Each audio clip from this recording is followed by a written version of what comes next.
Oi, turma. Nas aulas anteriores, a gente vinha estudando os aspectos morfológicos e anatômicos das plantas. A gente falou sobre as células, falou sobre os tecidos e já falamos sobre os órgãos vegetativos. Agora a gente vai começar a falar sobre os órgãos reprodutivos. Então, quem são e quais as funções dos órgãos reprodutivos? As flores são órgãos muito importantes para a reprodução sexuada, pois é lá que acontece a reprodução propriamente dita. Isso significa o encontro dos gametas. As flores são muito utilizadas para a classificação das plantas e estão muito relacionadas com os agentes polinizadores.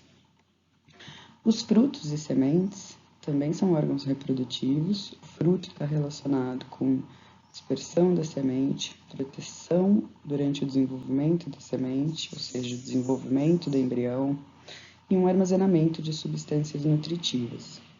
Já as sementes, elas protegem e nutrem o embrião, regulam as trocas gasosas e água para o embrião e também são responsáveis por regular a germinação e os mecanismos de dormência.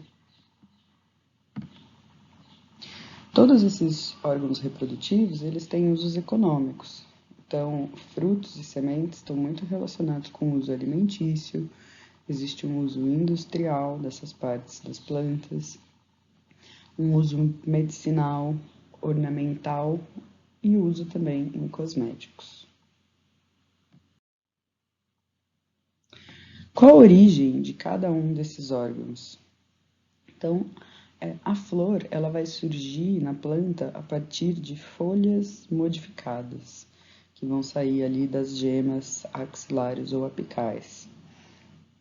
O fruto ele vai surgir a partir do desenvolvimento do ovário da flor. A gente já vai começar a entender um pouquinho sobre a flor, vamos ver onde está o ovário, como ele se desenvolve no fruto.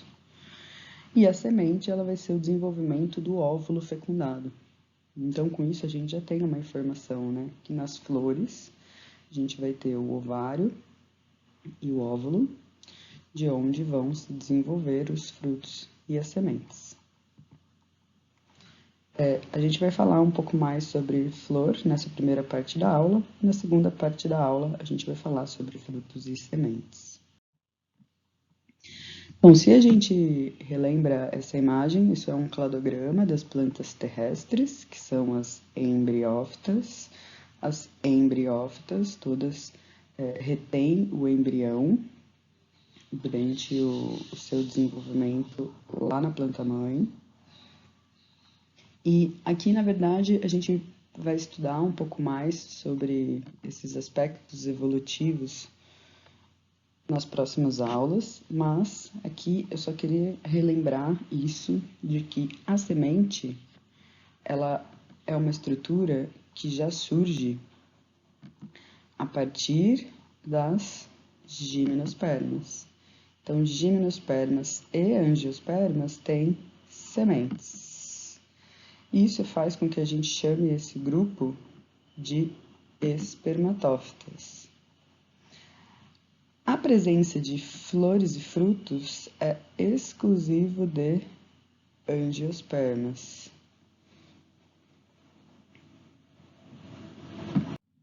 Bom, então quando a gente fala de flores, a gente sabe que a gente está falando de um órgão que está presente apenas em angiospermas.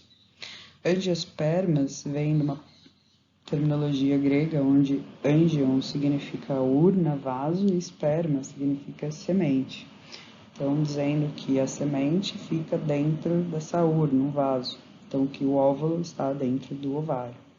Se a gente olha os tipos de flores que a gente tem aí na natureza, a gente vê uma grande diversidade nessas estruturas, quanto às pétalas, quanto às sépalas, quanto às partes reprodutivas. A gente vai falar com mais detalhes sobre isso mais à frente. As flores, elas vão ser então, por definição, ramos modificados, ou seja, tiveram aquela origem foliar, que vão ser constituídas de uma haste, que é o que a gente chama de pedicelo, que é o que liga essa flor ali no caule. E aqui na ponta desse pedicelo existe uma parte mais dilatada, que é o que a gente chama de receptáculo. E é do receptáculo que vão sair os apêndices modificados, que são as sépalas, as pétalas, os estames e os carpelos, que é toda essa estrutura aqui.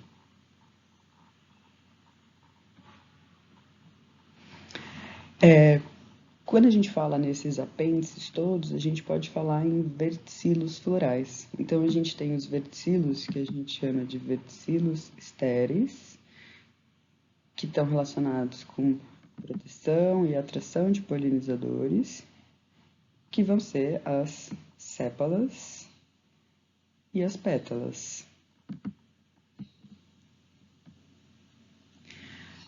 Mas a gente também tem os verticilos férteis, que são relacionados com o processo de fecundação. Então, são nessas partes que são produzidos os gametas, femininos e masculinos. Essas partes vão ser o que a gente chama de estames e o que a gente chama de carpelos. Verticilo, ele vem de verticillum, que significa vértex, né? Significa uma pequena roda. Então, em cada rodinha aqui, cada andar, a gente vai ter um verticilo. Então, esses verticilos, eles vão estar cada um no que seria um nó, né? Um vértice, uma rodinha aqui.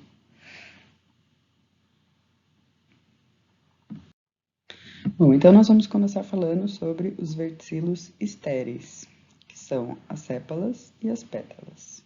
Então, as sépalas, elas vão ser esse primeiro verticilo da base para o ápice, e a corola vão ser o verticilo que vem logo após, que são as pétalas, né?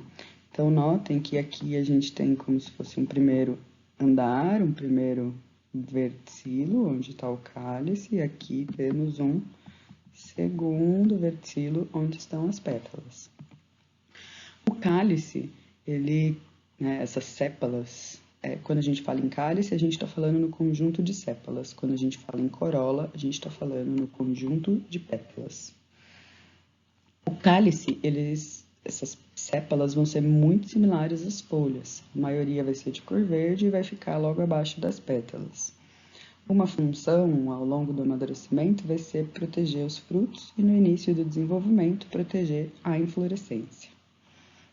As pétalas, elas costumam ser coloridas e ficam localizadas logo abaixo das partes sexuais.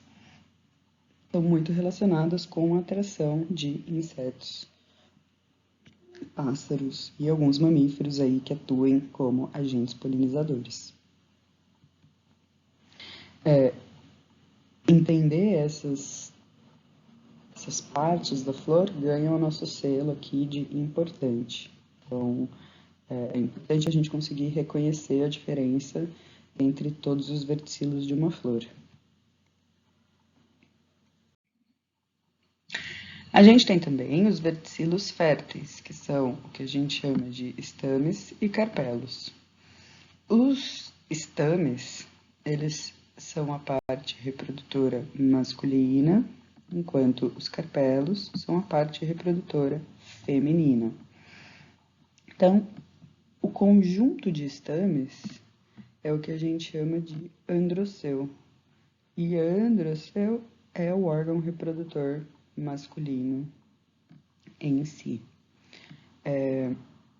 Então, o androceu, ele é dividido em antera, conectivo e filete. Essas três estruturas são o que formam os estames. Então, aqui, nessa imagem de cima, fica mais fácil a gente ver o que é cada coisa. Em cima, a gente tem a antera, onde vão ser produzidos os grãos de pólen lá dentro. o conectivo, que é onde o filete se junta com a antera, onde existe a conexão entre essas duas partes, e o filete é o que leva, né, o que junta essa antera lá no receptáculo.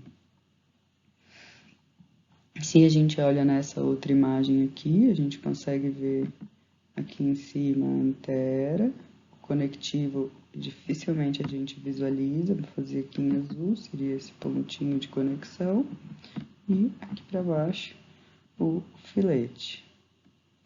Mas olhando essa imagem, a gente também consegue ver o órgão reprodutor feminino, que vai ser esta parte aqui. Então, essa parte vai ser o que a gente chama de gineceu.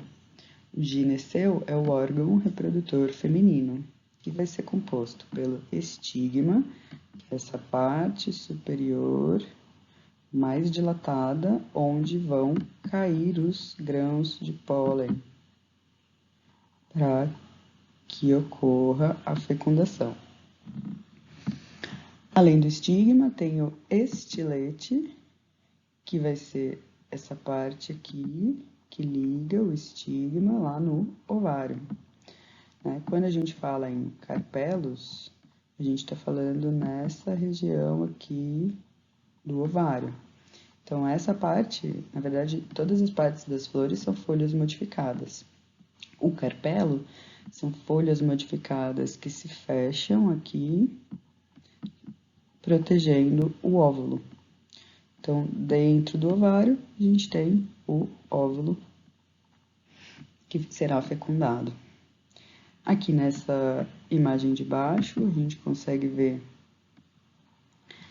a região do ovário, destacada aqui em verde, a região do estilete, por onde o grão de pólen vai descer até encontrar o óvulo, e a parte aqui de cima do estigma, por onde o grão de pólen vai chegar.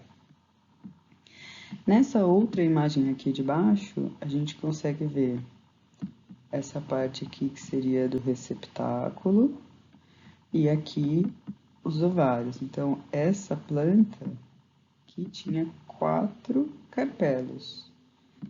E o que a gente vê dentro aí, meio amarelinho, são bolinhas pequenininhas, que são os óvulos.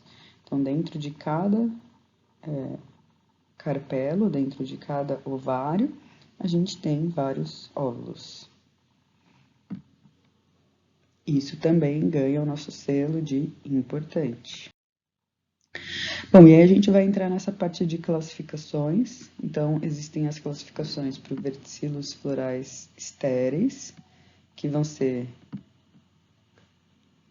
as sépalas, que em conjunto estão formando o cálice, e a gente vai ter as pétalas, que em conjunto são que formam a corola. Então, são vários os tipos de classificação. Essa primeira ganha o nosso selo de importante também, porque quando a gente começa a correr uma chave de identificação, normalmente elas são divididas logo por esses nomes, né? Cheguei a comentar com vocês a clamídia, monoclamídia, diclamídia. Então, a gente pode classificar os verticilos florais estéreis quanto à presença deles. Se eu tenho ou não tenho sépalas e pétalas. Quando a gente fala em perianto, a gente está falando em sépalas e pétalas, né? Então, o conjunto de pétalas é corola, o conjunto de sépalas é o cálice, e o conjunto dos dois é o que a gente chama de perianto. Uma flor aclamídia não tem nem sépalas nem pétalas. Uma flor monoclamídia, ela tem um dos dois. Então, aqui no caso, essa flor aqui, ela só tem pétalas. Aqui embaixo não tem sépalas. Então, ela tem apenas um verticilo. E a gente tem as diclamídias, que vão ter os dois, cálice e corola. O mais comum é a gente ver por aí flores heteroclamídeas, que apresentam cálices e corolas diferentes. Então, aqui é fácil a gente identificar que essa parte verde são as sépalas e essa parte rosada são as pétalas. Aqui é a mesma coisa, a gente consegue ver aqui pétalas e aqui a parte vermelha, sépalas. E a gente também pode ter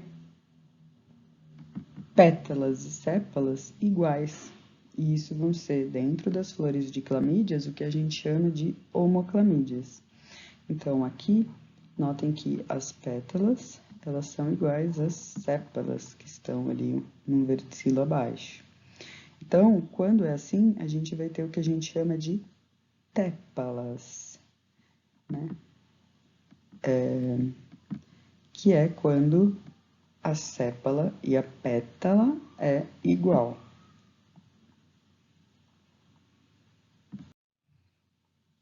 Outra classificação que vai ser importante, principalmente quando a gente estiver estudando os grupos de angiospermas e tentando entender as diferenças entre eles, é com relação ao número de peças florais. Então, a gente pode ter flores que são trímeras, tetrâmeras e pentâmeras. Trímeras vão ter 3 pétalas, 3 sépalas ou números múltiplos de 3. Tetrâmeras, 4 ou múltiplos de 4. Pentâmeras, 5 ou múltiplos de 5. Flores trímeras são característicos do grupo das monocotiledôneas, enquanto serem tetrâmeras ou pentâmeras é característicos de eudicotiledôneas. Outra classificação pode ser quanto à junção desses verticilos estéreis. Então, por exemplo, se a gente tem as sépalas fundidas, ó, elas estão aqui todas juntinhas. Então, isso é o que a gente chama de cálice gamosépalo. A mesma coisa para as pétalas, quando elas estão fundidas aqui, a gente tem o que a gente chama de corola gamopétala. Agora, se eles são livres, então note aqui que isso aqui é uma sépala, isso aqui é outra, que está separada dessa primeira aí que eu indiquei. Então, isso é um cálice dialisépalo. As sépalas estão livres. A mesma coisa para a corola, né? Quando as pétalas estiverem livres, a gente vai chamar de corola dialipétala. A gente pode ter uma classificação também quanto à simetria. Então, se você consegue traçar uma divisão aqui e essa planta fica com, né, essa flor vai ter um lado igual ao outro, né, é para encontrar a simetria, divisões que permitam aí uma separação igual dos lados. Então, aqui, por exemplo, nessa zigomorfa, a gente tem essa simetria bilateral, onde este lado vai ser igual a este lado. Essa aqui, actinomorfa, a gente consegue traçar vários planos de simetria. Então, se a gente faz essas divisões aqui indicadas, a gente tem vários pontos de simetria, né? Vários pontos iguais nessa flor. Então, a gente chama ela de actinomorfa. E quando ela não é possível de fazer uma divisão e ter um padrão, a gente chama de, né, não é possível essa divisão. Vão ser o que a gente chama de flores assimétricas. Bom, são vários os tipos de classificações que a gente pode ter para a flor. A gente viu dos verticilos florais estéreis, agora a gente vai ver algumas dos verticilos florais férteis. A gente não vai ver tudo, mas a gente está vendo alguns tipos para que isso facilite que vocês consigam correr uma chave de identificação. Então, quando a gente fala dos verticilos florais férteis, uma primeira divisão que a gente pode ter é quanto à posição que está o gineceu. gineceu, a gente viu, é a parte reprodutora feminina. Então, se a flor é hipógina, a gente vai ter um ovário que a gente chama de súpero. É um ovário que está acima das peças florais. Então, aqui as sépalas, as pétalas, os estames, tudo sai debaixo do ovário, né? A gente pode ter também uma flor que a gente chama de perígena. As flores perígenas, elas têm um ovário médio. Então, as outras peças florais, elas vão sair de uma extensão do receptáculo, né? Então, essa parte aqui é o receptáculo, né? Como a gente viu lá num dos primeiros slides. Aqui na flor perígena, esse ovário, ele tá um pouquinho para dentro. A gente diz que é um ovário médio. Então, diferente do ovário da flor hipógena que está acima, esse está aqui, né, no meio. Então, isso faz com que seja formado um hipanto, né? O hipanto, ele vai ser uma estrutura ali que surge do receptáculo e que abraça um pouquinho esse ovário. Então, as peças florais, elas estão saindo aqui de uma altura mediana, né? Elas estão saindo desse hipanto, seria essa região aqui em volta do ovário. E uma flor epígena, ela vai ser as flores que apresentam um ovário que está para baixo das peças florais, um ovário que a gente vai chamar de ínfero.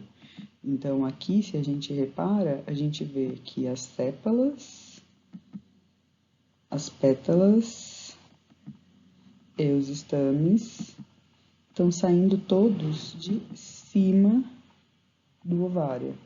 Então, o ovário é ínfero. A gente pode ter classificações quanto ao tipo de soldadura dos carpelos. Então, se eu tenho apenas um carpelo aqui, é um carpelo que a gente chama de simples. Se a gente tem vários carpelos que não estão fundidos, que são separados um do outro, a gente tem os ovários apocárpicos. E se a gente tem vários carpelos que estão fundidos, aí a gente tem o que a gente chama de ovário sincárpico. Se a gente faz um corte transversal aqui nesses ovários, o que a gente vai ver lá dentro, né? Então, vendo um ovário simples, é um ovário só. Ele vai ter uma cavidade só, um lóculo, né? Os lóculos são essas cavidades e correspondem aí ao número de carpelos. Se a gente tem aqui 3 lóculos, provavelmente isso veio de um ovário sincárpico, onde cada uma dessas cavidades era um ovário. E aqui a gente tem os óvulos, né? Essa estrutura mais alaranjadinha. Então, esses tipos de lóculos ou as cavidades, né, vão definir aí alguns tipos de gineceu. Então, a gente pode ter um unicarpelar, que tinha um carpelo só, então ele tem um lóculo, e a gente pode ter os pluricarpelares. O pluricarpelar tem vários carpelos, então pode ser o do tipo apocárpico, que tem os carpelos livres, eles não estão fundidos, e o sincárpico, que tem carpelos fundidos. Nesse sincárpico pode acontecer da gente ter um ovário unilocular, com um lóculo só, grande, que veio de vários ovários. Então, por exemplo, se a gente olha aqui esse unilocular, né? Ele pode confundir a gente com um unicarpelar. Mas aí tem algumas maneiras para a gente verificar se é um unilocular ou unicarpelar. A gente vê quando a gente olhar uns ovários. E plurilocular vão ser esses ovários que têm vários lóculos, né? Então pode ser bilocular, trilocular, então com várias cavidades aqui.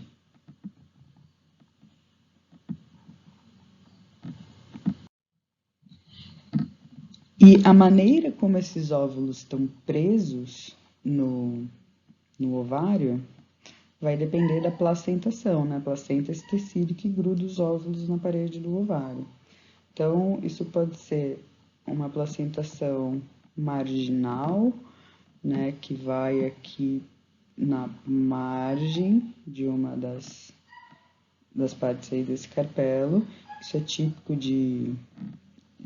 das leguminosas, né? Todos os legumes têm esse tipo de placentação. Pode ser parietal, quando os óvulos eles ficam presos na parede do ovário, na região de sutura, né? Onde se juntam carpelos. A gente pode ter axial, quando ele fica aqui só na soldadura dos carpelos. A gente pode ter central livre, quando esses óvulos ficam todos no centro lá do ovário, numa coluna central, seria essa parte aqui, né, a placenta e os óvulos por fora. E a gente pode ter ainda o basal e apical. O basal ele está preso na parte de baixo do ovário, apical na parte de cima do ovário. Esses tipos aqui um pouco mais raros de acontecer, assim como o central livre. E a gente também pode falar dos verticilos masculinos, né? Então, quanto ao tamanho desses estames, se eles forem todos do mesmo tamanho, homodínamo. Se eles forem de tamanhos diferentes, heterodínamo. Então, aqui, ó, todos os estames na mesma altura, do mesmo tamanho. Aqui a gente tem esses maiores e esses menores. A gente pode fazer também uma relação entre o número de estame e o número de pétalas. Então, flores oligostêmones, quando o número de estames é menor que o número de pétalas. Isostêmone, quando o número de estames é igual ao número de pétalas. Diplostêmone, quando o número de estames é o dobro do número de pétalas. Então, aqui nessa imagem, por exemplo, tem 5 pétalas. E se você contar aí, você vai ver que aqui vai ter 10 estames. Tá? E a gente também pode ter o polistêmone, onde o número de estames é muito maior que o número de pétalas. A gente também encontra uma classificação quanto à posição em relação à corola. Aqui eu vou chamar a atenção só para um tipo específico, que são os epipétalos. Epipétalos são estames que estão presos na pétala. Então, o filete ele é fundido aqui na pétala e as anteras ficam fundidas aqui em cima. Aqui a gente teria a parte feminina, né? Então, se a gente olha aqui, aqui numa outra flor, a gente consegue ver aqui as anteras que subiram aqui fundidas lá embaixo na pétala. E aqui a parte feminina dessa flor. A gente ainda pode ter uma classificação quanto ao local onde os filetes estão presos na antera. Então, tem essa dorsifixa, quanto é apenas um pontinho aqui do conectivo que conecta essas anteras aos filetes. a dorsifixa não versátil, quando, né, ele está aqui totalmente preso, o conectivo na santera. Uma ápice fixa, quando o filete está preso no ápice, e uma base fixa, quando o filete está preso na base. E as anteras, elas podem se abrir aí de diferentes formas. Então, a gente tem as anteras que são rimosas, tipo mais comum, onde as anteras, elas se abrem longitudinalmente. Então, é como se tivesse aqui, ó, essa fenda que abre, liberando os grãos de pólen. A gente pode ter essa abertura valvar, que é um pouco mais rara, e é como se fosse aqui uma valvulinha que se abre, liberando aí os grãos de pólen. E a abertura poricida, que seria um poro na superfície das anteras, por onde saem os grãos de pólen. Falar sobre a classificação do grão de pólen também ganha o nosso selo aqui de conteúdo importante. É uma diferença aí importante entre gimnospermas e angiospermas, mas também para diferenciar grupos de angiospermas. A gente vai ver isso mais para frente. Mas o grão de pólen, né, ele vai conter lá dentro os gametas masculinos e ele pode ter uma única abertura ou ele pode ter 3 aberturas. Sim, isso de uma forma bem resumida. Há alguns outros tipos, mas esses, por hora, são os que mais importam pra gente. Então, aqui, pólens tricolpados ou monocolpados, de acordo com o número de aberturas. Agora, a gente vai fazer um breve intervalo, vai tomar uma água, lave suas mãos, come alguma coisinha e daqui a pouco a gente volta com a segunda parte dessa aula. Até já!